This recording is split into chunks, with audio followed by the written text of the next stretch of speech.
Hello everyone! So on my hands I like to wear this glove. I'll tell you about it at some point. I'll do a video. And also I always wear this, it's not a Fitbit, it's a Xiaomi Mi Band 4, which is a brilliant bracelet. In the past I've tested a lot of versions. I've tested this one, I've tested this other one. Really a lot. I've even tested this other one, which is a Fitbit Charge 4, Charge 3. It was 150 euros, and on the other hand, the Xiaomi much cheaper, much simpler version is a million times better, and I really recommend it. I bought it on Banggood, and if you want to take a look at it, there's a link in the description. That's it, that's not at all the point of the video. So on my other hand, I like to wear this watch, which was a gift from my grandfather a long time ago. It's a Tag Heuer. He gave it to me 20 years ago when I was born. I'm 20 now. Yeah, it's a beautiful watch. I love to wear it. But that's also not the point of the video. So my goal for this video is to show you how to do the simplest bracelet in the world. It's simple enough so that if you do it with a friend or with someone to help you and you have all of the materials, you will finish it in 30 seconds, literally. So yes, the problem is that, and that will make the video more fun, is that I don't have any of the basic things that you need to make the video. The first thing would be a pair of scissors. I don't have any, so I'm gonna have to use this. The second one would be a lighter, a standard lighter for cigarettes. I don't smoke or anything, so the only thing I have is this small flamethrower. That will have to do the job. So the last thing you need is someone to help you and give you a hand, but I thought that to make the video a bit more funny, I'm going to try to make it myself, to find a way to do it. So for that, I brought 2 forks, 2 clips, and we'll see how it goes. I'm going to take off my watch, I don't really want to burn it. And I'll tell you how it goes. So this is not a rope for bracelets, not at all. In fact, it's a nautical rope, the one you use. You can buy them in one of those shops or nautical shops. They're around ports. You can find them. They're easy to find. So the point of this is that, let me cut it before and show you. Yeah, obviously you cannot cut this with a knife. You're gonna need something much stronger. I have this lying around, we can test it later, but the whole idea of this type of ropes, they are sailing ropes, and I use them for windsurf specifically. They're very strong, like they're meant to withstand charges up to a couple thousand kilograms. And just a clip for you to take a look at what windsurf looks like.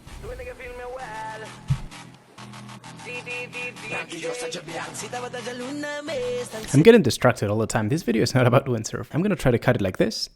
Alright, so as I was telling you, every nautical rope has this layer on the inside. It's some sort of plastic, and when you point fire at it, it melts, and when you touch it, after it will solidify at some point. But the point is that it gets very rigid for it not to end up like that. Very messed up and very weird.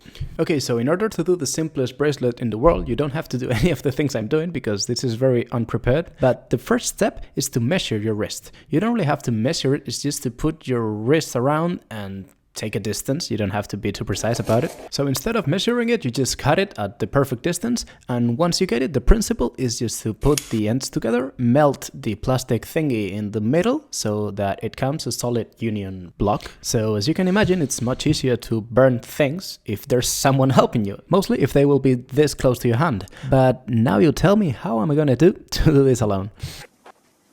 So my genius idea was to put the fork on the inside of the clip like that, then bend the fork in half for them to stay in place. Don't worry too much about the price of forks because I bought these on a second-hand market for like 40 cents each.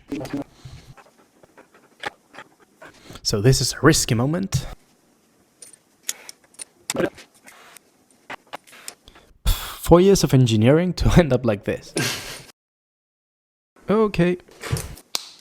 So a bit of theory before showing you the final result. The typical bracelet people do with this type of ropes is not this one. In fact, if you do a slip knot, it's a very classical knot for sailing.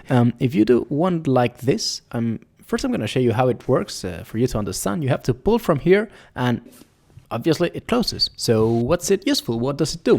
For one of its uses, I really don't want to talk about this on YouTube, mostly with the new YouTube rules and regulations, all of that. But you've all seen a movie where someone hangs from a rope and goes like this.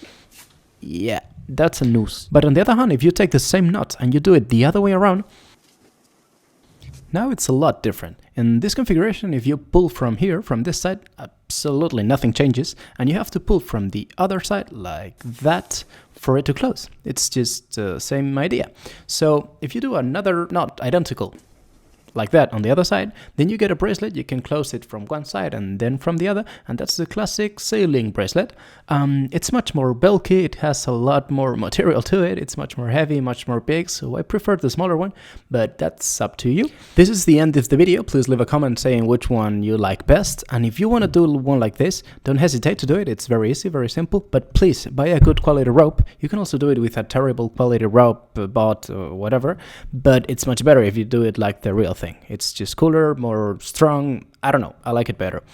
So that's basically it. Thanks a lot for watching. I don't often do videos like this. Most of my videos are about tech or things like that, but if you like this type of content, tell me in the comments. I'll love to hear. And that's basically it. Thanks a lot for watching. See you on the next one. Goodbye. Ciao.